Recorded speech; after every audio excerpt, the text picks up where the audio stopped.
Welcome to the Sunday Sit Down. I'm Wiffleball Tonight's Buster Only, here with Chris Hess, Commissioner of Hessfield Wiffleball. How you doing? How you doing? Chris, it's been 5 years since we started. You've oversaw 41 different teams, 5 fields, radio interviews, sponsorships. Your accomplishments as a player, 2-time All-Star, a 2-time MVP, 4-time Cy Young, and of course 2 championships. My question for you is, what are you more proud of, your accomplishments as a player or as commissioner? Well, I think it's pretty obvious. I'm more proud of what I've done with the league. Anything I do as a player is always secondary.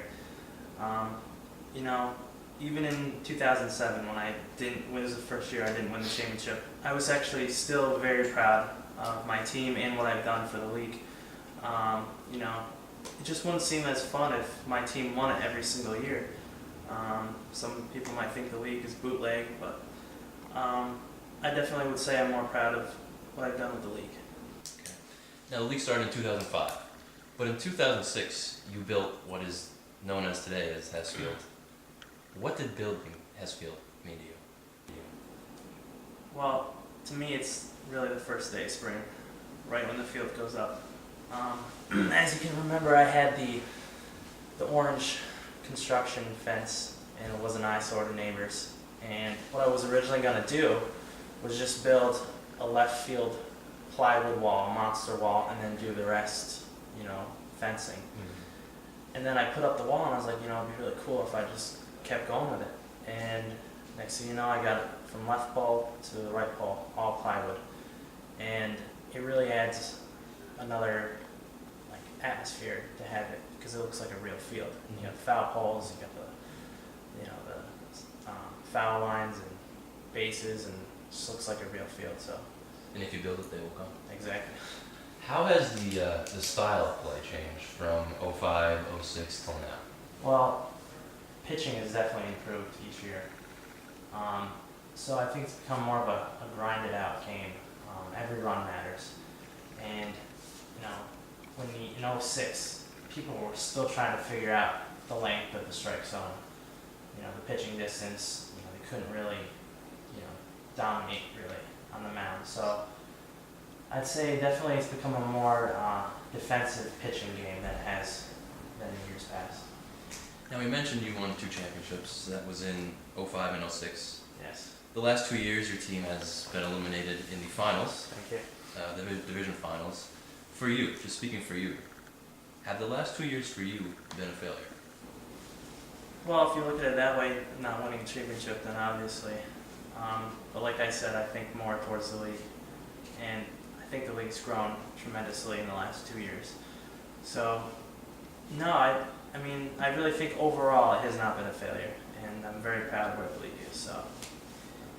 You have numerous amounts of strikeouts. Your career ERA is under 3.4, I believe. Who is the toughest batter that you've ever faced? Well, you got to go back to 2006. My old pal, Chris Soriano. I can't tell you what he hit off of me. It's got to be around 500, but I couldn't get a slider past him to save my life, and he would always come up with a big hit. So I'd have to say Chris. And conversely, your lifetime batting average is well over 500. Impressive. Thank you. Who is the toughest pitcher that you've had to face? Kyle McKelvey. I know he is probably laughing by having me say that, but definitely him. He's just overpowering fastball, and his curveball keeps you off balance, and I can never really pick up his pitches. Now, rivalry drives this league somewhat. Who would you say are the Braves' number 1 rival? It would probably be the Angels. Last year it went 13-4, and all 4 losses were to the Angels. It just felt like every game we played, it was playoff atmosphere, and every game was great. And you're a Yankees fan, correct?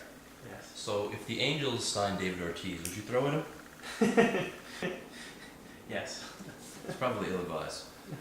But you also signed Mike Cattleman this year, Yes. your first free agent signing since Nick Giordano, and that worked out. Mm-hmm. What do you need from Mike Cattleman this year? I'm not looking for Mike to be the go-to guy. Mike's going to be my defensive guy in the field, and just looking for him to extend the lineup. We seem to miss a big bat in the playoffs, and I think that he can fill that in. Now in 2009, this upcoming season, the league is bigger and assumedly better than ever. Yes. What are your expectations both as a player and as commissioner for 2009? Well, as a player, I think every year your goal should be to win it, and I expect to do that this year. I feel like I actually have added the final piece for the puzzle. Let's get to that. As a commissioner, it's just to make sure that teams make their games, keep the league going smoothly, and that we hopefully will get more publicity. Like I said, we were on the radio. We got sponsorships. So anything to promote the league, I'm all for. Okay, now true or false, you attempted to block Wiffleball Tonight from airing footage of Zach Pop no-hitting the Braves. No comment. Speaking of Zach Pop and the Dodgers, who in the Hess division poses the biggest threat to the Braves? Well, right on topic, I'd probably have to say the Dodgers, especially after they no-hit us. But you can't even look at you gotta look out for the Indians as well. They're a rookie team, but the Kelly brothers look very impressive. And I actually could probably say any team in the Hess division is a threat. You got the Rays, the A's, and the Jays. So any one of those teams, they're all improved. Now you play in the Hess division, so I won't make you predict the Hess outcome. But who do you think will represent the Lamb division in the championship? Nationals. Can't beat Tad in the best of three. That's for you, buddy. And who do you think is the next Chris Hess? Well, I'd have to say not Josh Longo. That's your answer, That's not my Josh answer. Long. All right. Well, then I'll leave you with an easy question. If you had to give up one, which of the following would it be? The league or your girlfriend?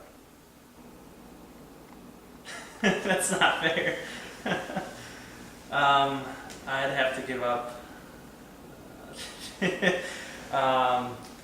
Melissa, I want you to go outside and play some volleyball.